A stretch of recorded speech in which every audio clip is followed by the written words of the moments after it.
It's time for the FedEx Cup playoffs, and we've got you covered here at DFS Army, top to bottom, so that you can be dead by noon with your lineups on Thursday. Let's go.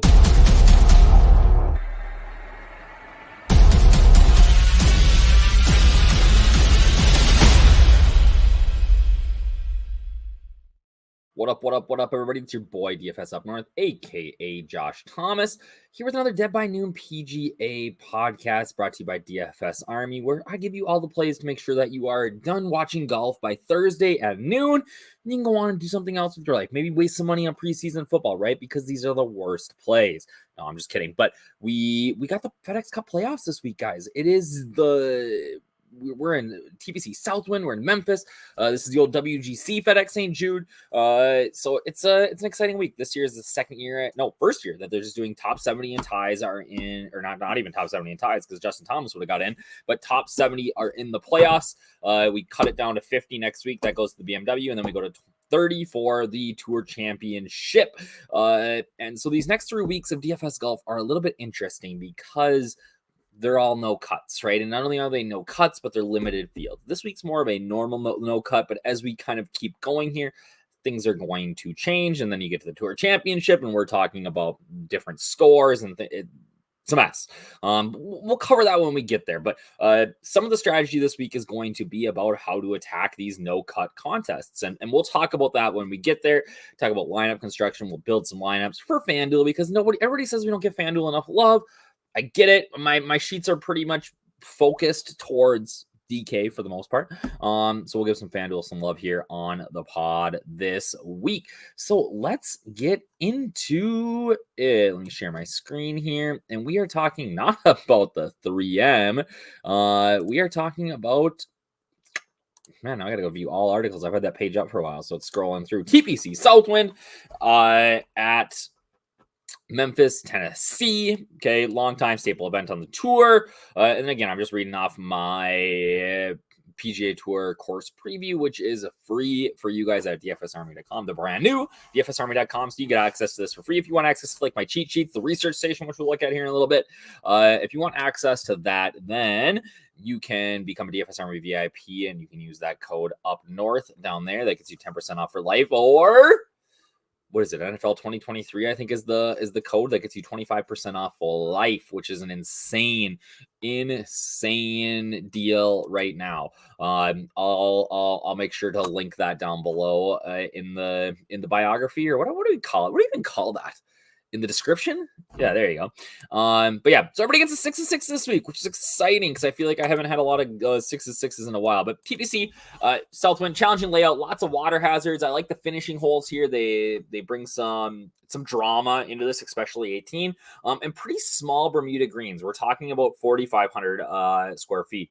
Hubie Green and noted racist Fuzzy Zeller are in collaboration with Ron Pritchard, who doesn't get a ton of credit, but is a pretty good designer. Helped develop this course, par 70, about 72.44. Like I said, small greens, water hazards, pretty standard, right? Got to be good tee to green, lots of par 4s. Some key holes to watch. Par 3, 165 yard.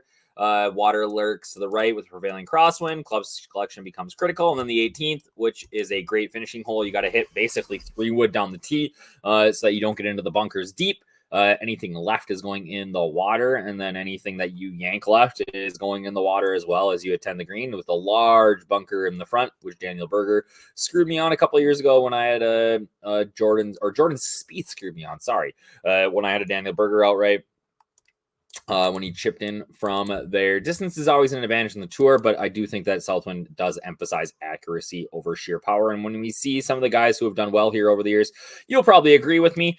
This spring, they finished all their fairway conversions, meaning that the last fairways that they had to do were 1, 2, 16, and 18. And now everything is this Xeon Zoysia grass. If you don't know what Zoysia grass is, it's basically the best turf that you can have out there. It's super nice. You get no bad lies in the fairway. But as you get off the fairway here into the rough, we're talking about Bermuda grass, about 2.5 inches. It's going to be fairly lush. They got 15 inches of rain in July, which is bonkers, right? Hindered some of the tournament prep.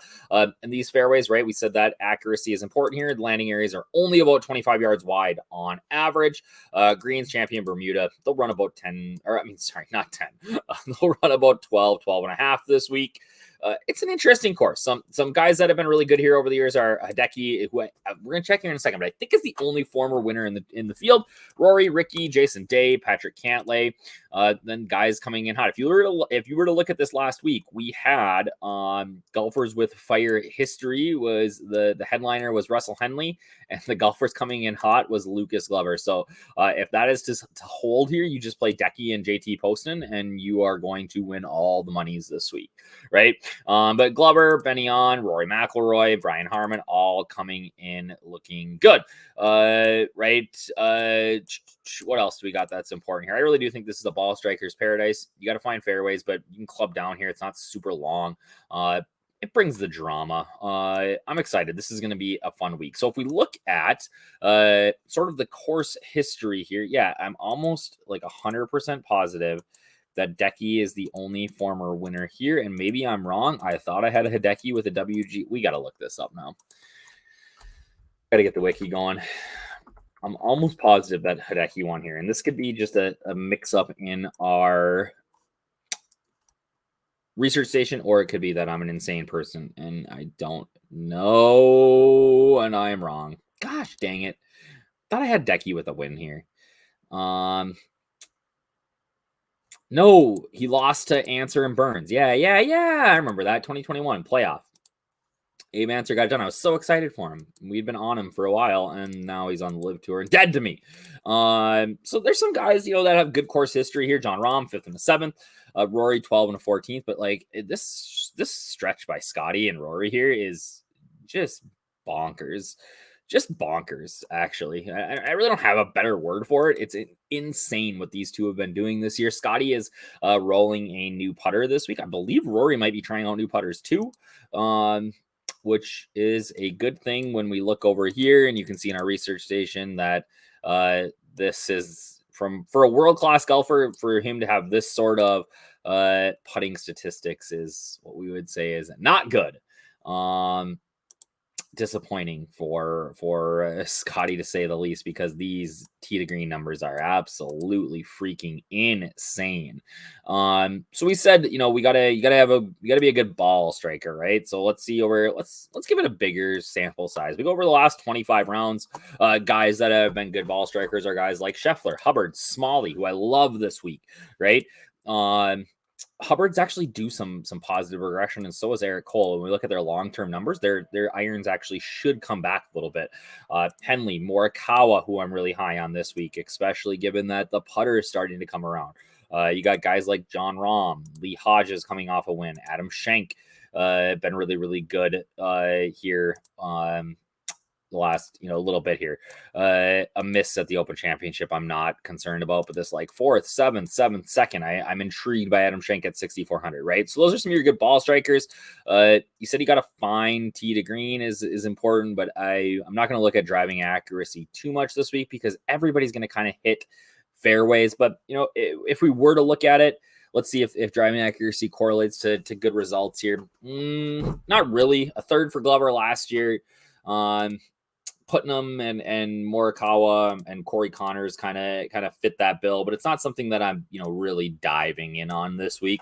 How do you play in a no-cut event, though? That is intriguing to me because there are some guys who are just really, really good in no-cut events, right? So Cantlay typically beats, what this number tells us is that on average, Cantlay beats 84% of the field. So these guys at the top are obviously going to be good. What we want to see is kind of this mid-tier range. So guys who are good in no cuts, I love that on Sam Burns, 77%. Love that. 76% Sungjae. Henley. Seamus Power, who I'm not on this week, but weirdly pretty good in these no cuts. Morikawa, Connors, who I'm high on, right? Let's see how they look in strong field events. We don't have a ton of data in here on strong field events, but Cantlay's crushes, right? Anybody else that kind of shows up out of nowhere here? Detry played really, really well last week. Jason Day, John Rahm, Cam Davis, who I've been underestimating. So just an interesting look in on the research station if you wanted to use something like that to help you build your player pool. If we look here, we can see another thing that is super handy. I'm going to sort these by name so I can find TPC Southwind. All right, so if we go to Southwind, we can just kind of bring this to the top here. We can see that par 70 average field size is obviously a little bit different now, but we can see at Southwind lots of approach strokes between 150 and 175. Not a decent amount of sand strokes, low putt number. The reason that low putt number is because we have very, very small greens, but not many guys are going to, not hit a ton of fairways in regulation here, and they're really not going to hit a lot of greens in regulation because they're small.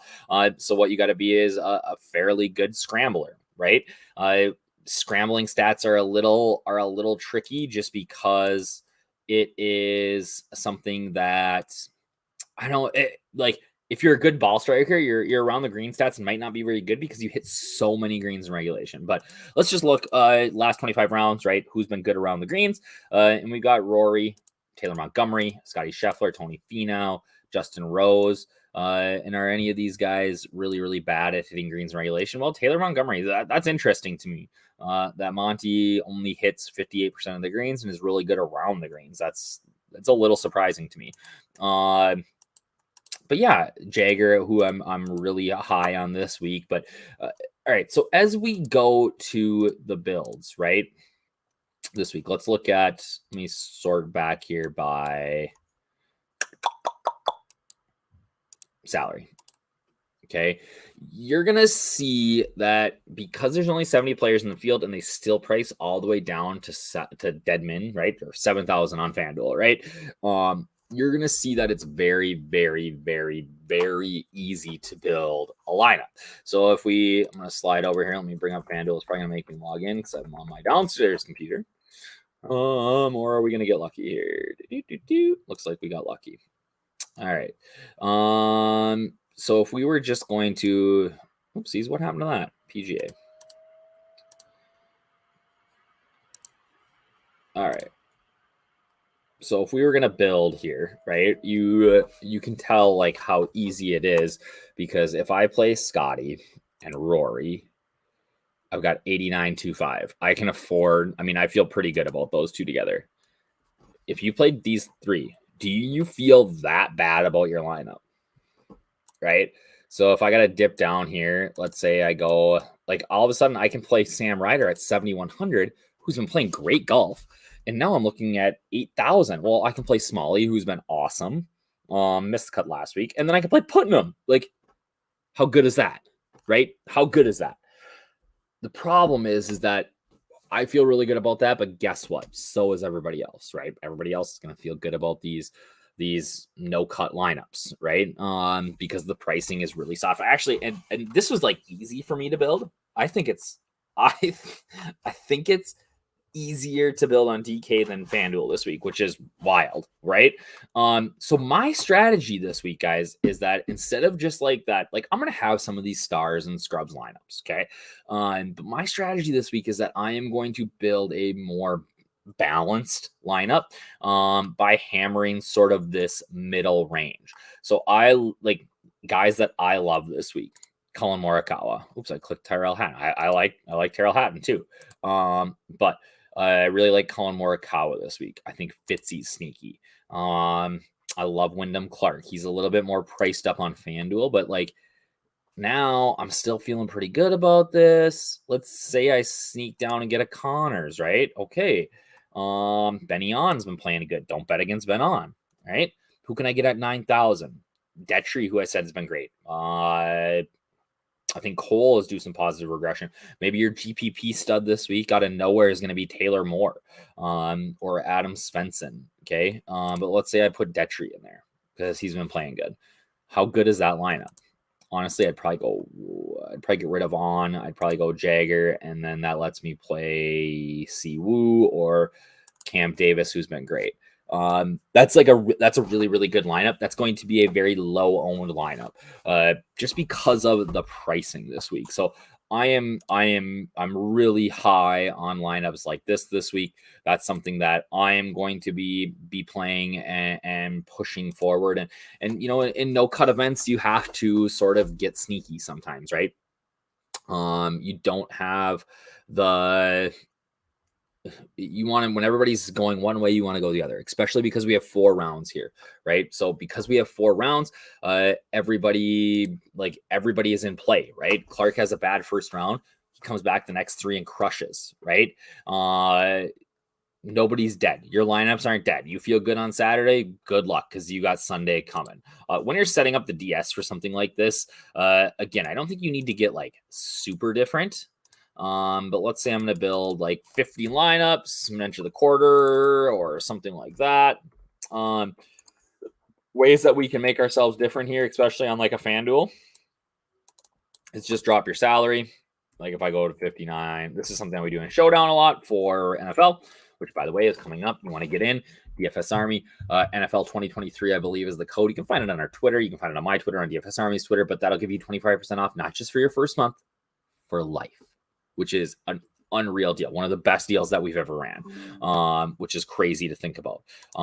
But yeah, we'll be all over you guys for the Showdown stuff. But you can force at least one player under.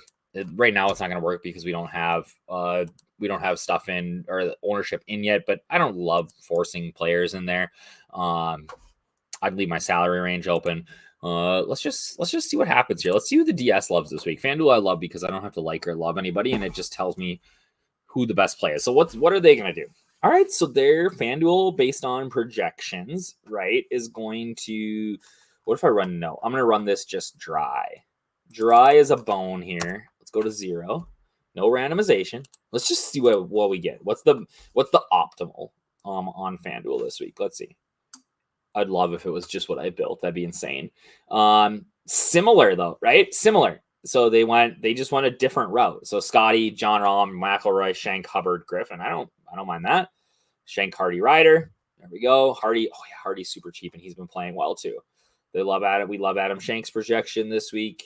So we're going to get lots of Shank, and it's putting 100% Rory McIlroy in our lineups, which is something that is intriguing to me. But for me, I'm almost always, oopsies, my new lock's not on. I'm almost always going exposure max 60 over here. Let's see how that changes things up. Still likely going to give me that same lineup first. Yep. But again, you can always glean a little about what lineups are going to look like just based on what these are doing. It loves Adam Schenk. The DS loves Adam Schenk this week. Again, I've said it once. I've said it 1,000 times. The DS is smarter than me. So I am going to up my Adam Schenk exposure because the DS projections love him at his price point, especially at least on FanDuel. I'm on FanDuel right now, and that's the other thing is that can change site to site. Whatever. My kids aren't in bed yet. I can go over here and do this. Let's go to DraftKings. Let's just look at DraftKings real quick and see if it gives me Shankopotamus. All right. Tournament mode. Let's do one unique. We're not going to force anybody. And I'm just going to say I gotta like 3 people here, right? Morikawa. I like Fitzy. And I like Wyndham Clark. All right, let's see what the DS kicks us here. Again, I think it's easier to build on DraftKings this week. I don't know why. It just comes together easier for me when I'm sitting on the toilet and building lineups, which, by the way, that is my new workshopping this idea. So let me know in the comments if you think it's a good idea. I'm 100% convinced that at least 25% of all DFS lineups across the industry, across contests, across sport are built while somebody's sitting on the toilet. So I am going to do like toilet build Tuesdays or Thursdays. I'm not going to be sitting on the toilet. Maybe I'll put a bathroom background back here, but I am going to, build like 3 lineups. We're going to track it. I'm going to see how it does on something. I'm not going to touch them because that's the other thing is like 25% of lineups are built on the toilet, but then people F with them all week. Like unless there's a major injury that I need to mess with, like one of my guys gets hurt or something pops up, I am riding or dying on those. Even if like a chalk cheap play comes up, I'm not messing with it because I just think sometimes our first instincts sitting on the toilet are better than a week's worth of, messing with stuff. So, but I'm workshopping that idea for the fall for NFL here. So be on the lookout for that on the DFS Army page. But who do we like here on DraftKings? Ooh, what? That is wild to me. The Shank, what's his price? I don't know it off the top of my head, but the Shank number on DraftKings is like, I'm getting 100% Shank on the other site. How much is he? That's wild. He's only 6,400. Got good fantasy points per dollar. Ooh, that is interesting. Is it because I like? Okay, what if I'm gonna run this again? Hold on. I'm not gonna like this mid tier because it's gonna give me more mid tier lineups, right? So what if I just like, I don't know. I love Smalley this week. Let's say I like Smalley. Interesting. It still give me 11,000, a lot of $11,000 builds, which I mean it feels good, but again, you don't really. I don't know. I am going a different direction than a lineup like this for the most part. I'm also not playing a lot of Emiliano Grillo this week. Okay, let's just run this one more time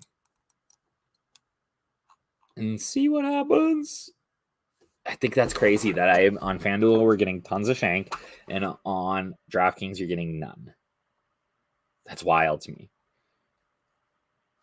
All right, where is he at? Where's the boy? I'm still only getting him in one lineup out of 50. That's insane. But it just goes to show the difference between each site in the pricing, especially this time of year when we're looking at a no-cut event and how you can build. You can stack more of those top guys on DraftKings or on FanDuel. So I mean, even though I think it's harder to build on FanDuel, maybe that's because I'm building more of a balanced lineup this week. And on DraftKings, everybody's, it's the opposite, right? So that's interesting. That's interesting to me. I'm kind of shocked by that actually, because the guys at the top are similar, right? I gave Morikawa a slight bump, and I'm getting 84%. What if I take that bump away from Morikawa? This stuff's always. I'm just intrigued by this, and I give it to Clark. Am I still going to get 84% Morikawa? Let's see. No. Just that little touch. Interesting. So apparently the DS loves JT Poston, Lee Hodges, and it loves trying to pair Rory and John Rahm together and has no love for Scotty Scheffler on FanDuel, which is interesting, or on DraftKings, which is interesting.